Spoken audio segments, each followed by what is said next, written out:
لو في فعلا سرقه او فساد في الوحده سهل قوي يبقى موجود، وسهل يبقى موظف هو اللي مسيطر على الامور كلها، وده حقيقي.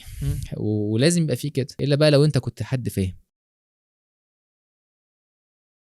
تعرف الصح فين والغلط فين بس انت هتجيب خبره الفهم منين؟ ما هو دي انا منهك 7 سنين في دراسه وممارسه لو جزء من التعليم، طالما انت هتجبرني في الدخول في الحته دي، او مثلا دوره تدريبيه 3 شهور قبل ما اخش في حته زي كده، وضح لي الهيكل الاداري، وضح لي صلاحياتي، وضح لي اللي عليا.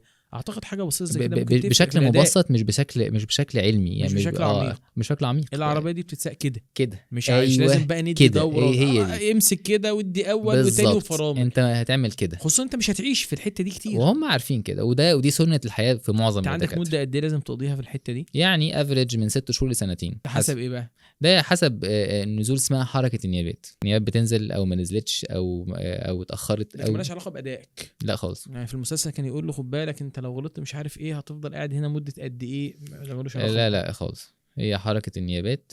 بس طبعا يعني لو انت عندك مشكله كبيره ممكن تحرم من النيابه.